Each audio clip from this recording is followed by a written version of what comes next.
Hi everybody, we're here at the Count Basie Teen and College Film Fest in Red Bank, New Jersey. We are so excited to be here. We just finished interviewing all of our students.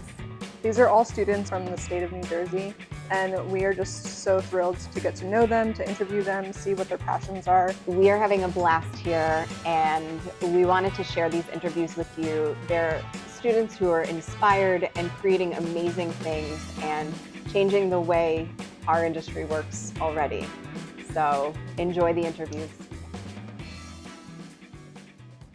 Where did you come up with this idea for making this? So I have been a part of Rockit Academy, which is a organization that basically takes young musicians in high school or even younger grades and puts them in bands, and then we rehearse for about 8 weeks, and then we have a few performances after. But I play acoustic guitar for Rockit, and so I was really inspired by all the musicians and talent around me. There truly is just so much in this program that I wanted to make a film about it, because I play acoustic guitar as more of a hobby, but I really want to become a film director one day. So I decided for my senior year I would just kind of dedicate my time in Rockit to play acoustic guitar, but also be a filmmaker. That's so cool. It was such a powerful documentary. I'm sure it spoke to Meredith. Meredith is also a musician.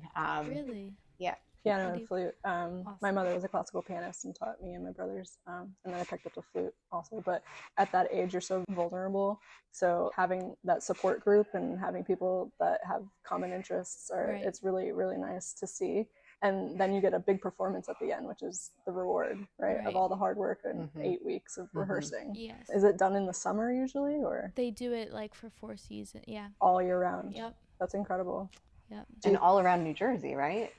Yeah, mainly in the Jersey Shore. Yeah.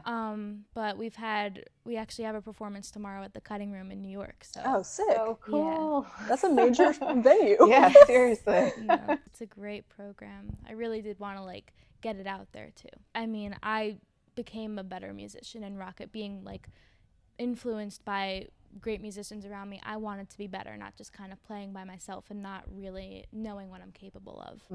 Yeah, being a part of a group and understanding how to work together and balance the sounds. Yeah. Did you come across any struggles making the documentary? Definitely.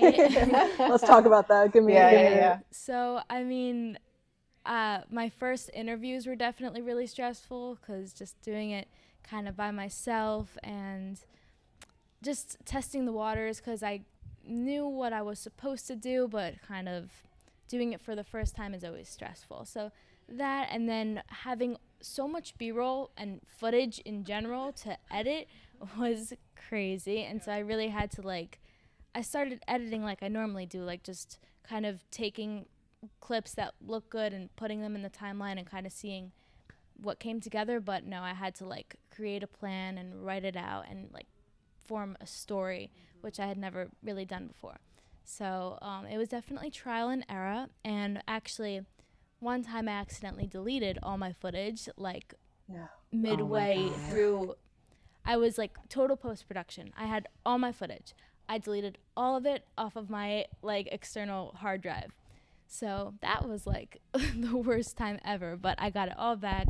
Thank God. We had to take it to my Lacey external hard drive to a tech place, and they were able to recover it all. It took a while, but that made me realize how much the film meant to me. you. Yeah. Making a documentary is more difficult than people think. It's always a moving target, sort of, in a way, where you don't quite know where the ending is going to go and how you're going to wrap it up. Yeah, definitely. And trying to pull out sound bites from your interviewees, what to ask and what you're looking for. So it's a huge feat, and you did an incredible job. Incredible job, for Thank sure. you. So I know that you have another project, Traffic. Right. And can you talk a little bit about the differences of making a documentary as opposed to making a narrative? Right. So Traffic was really for a competition for the Sisters Against Human Trafficking Coalition.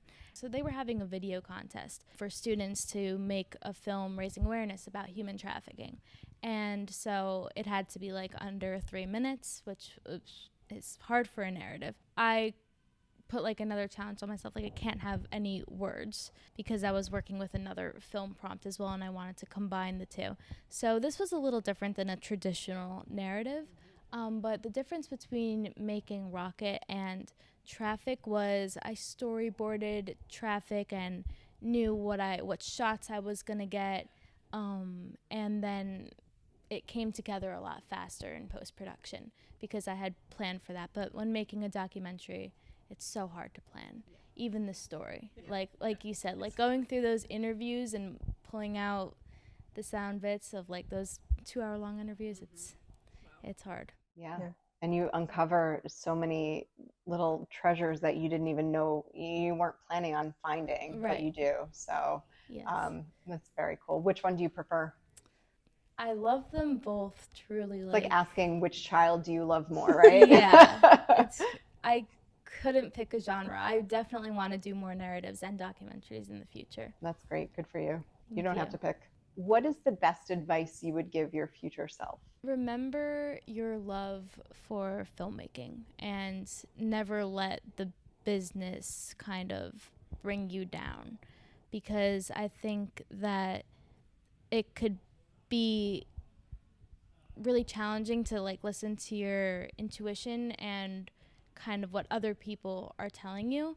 And I've seen that already, like when I've gotten advice about the documentary and stuff, like you kind of have your vision and you have to stick to it throughout the process of filmmaking. Because, I mean, definitely listen to advice, but know when you kind of know what you want. Yeah, if you get some advice that just like doesn't sit and your gut's just like, no. Right. That's okay. Trust that's okay, instinct, because your 100%. vision is your vision. They Yeah. can't see that And necessarily. sometimes, I could be a people pleaser. So I definitely don't want to let that get in the way of myself and my film. Yeah. You're not going to. No. Because it's already on your radar. So. Exactly. Yeah. And the more you do it, the more that you know when to follow your instincts and when to listen. So and that's just part of growing up. That's true. For sure.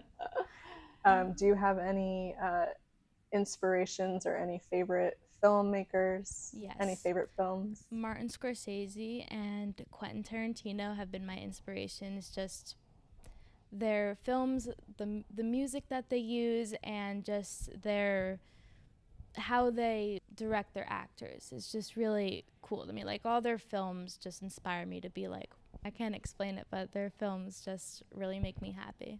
Thank you so much for Thank stopping you. by. We wish you the best of luck. We know we'll see you around the industry because your films were amazing, and it just seems like you are on the right track. Thank you so much. And I truly appreciate you guys having this podcast for students like me to kind of have an outlet. So important to us. Thank you so much for joining us at the Count Basie Teen and College Film Festival. Meredith and I had an absolute blast talking to these amazing student filmmakers. So much fun. Tune in next time on 101, a podcast.